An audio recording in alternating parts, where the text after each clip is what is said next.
பெருந்தலைவர் காமராஜர் அவர்களின் சிறந்த வரிகள் சிலவற்றை பார்க்கலாம். பணம் இருந்தால்தான் மரியாதை தருவார்கள் என்றால் அந்த மரியாதையே எனக்கு தேவையில்லை. உன் பிள்ளை ஊனமாக பிறந்திருந்தால் சொத்து சேமித்து வை. சொத்து சேர்த்து வைத்து பிள்ளையை ஊனமாக்காதே.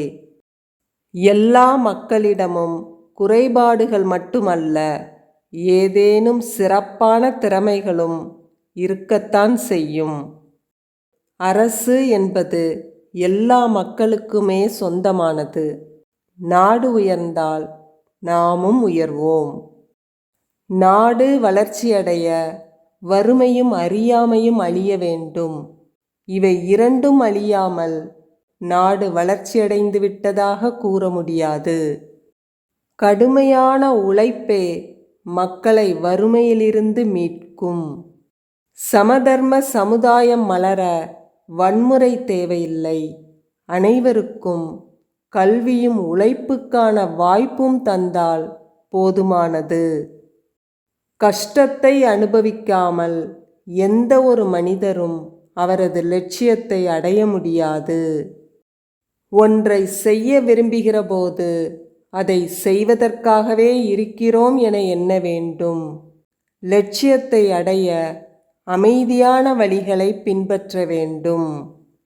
உங்கள் குறைகளை நீங்களே அடையாளம் கண்டுகொள்வதுதான் வளர்ச்சியின் அடையாளம். நேரம் தவறாமை என்னும் கருவியை பயன்படுத்துபவன் எப்பொழுதும் கதாநாயகன்தான். நாட்டின் ஐக்கியத்தை பாதுகாப்பதிலும் ஒற்றுமையோடு பாடுபடுவதிலும் தான் நமது முன்னேற்றம் இருக்கிறது.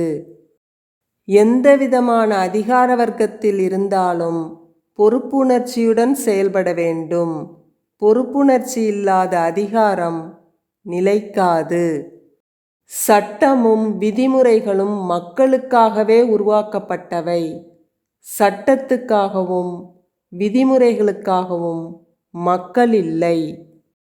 நேற்று, இன்று, நாளை முக்காலத்தையும் உணர வேண்டும்.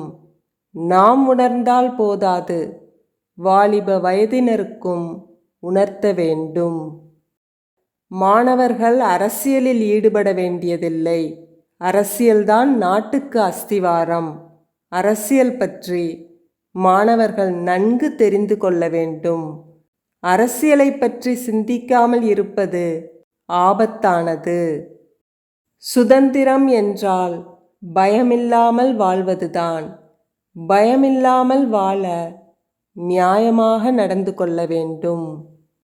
அப்பாவி ஏழை மக்களை வசதி கொண்டவர்களும் கல்மனம் கொண்டவர்களும் கசக்கி பிழிந்து விடாதபடி தடுக்க வேண்டியது மிக அவசியம். பிறர் உழைப்பை தன் சுயநலத்திற்காக பயன்படுத்துவதே உலகின் மிகவும் கேவலமான செயலாகும். அளவுக்கு அதிகமாக பேசுவது எவ்வளவு தீமையான வழக்கமாக இருக்கிறதோ அதேபோல் குறைவாக பேசுவதும் தீமையே. ஒரு பெண்ணுக்கு கல்வி புகட்டுவது ஒரு குடும்பத்திற்கே கல்வி தருவதாகும். பெண்கள் விழிப்படைந்தால் குடும்பம் முன்னேறும், கிராமங்கள் முன்னேறும், தேசமே முன்னேறும். நாட்டின் முன்னேற்றத்திற்கு உழைக்காதவன் பிணத்திற்கு சமமானவன். 100 சிறந்த அறிவாளிகளுடன் போட்டி போடுவதை விட ஒரு முட்டாளோடு போட்டி போடுவது மிக கடினமானது.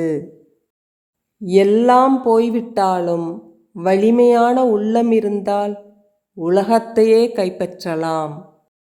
எல்லோருடைய வாழ்க்கையும் வரலாறு ஆவதில்லை.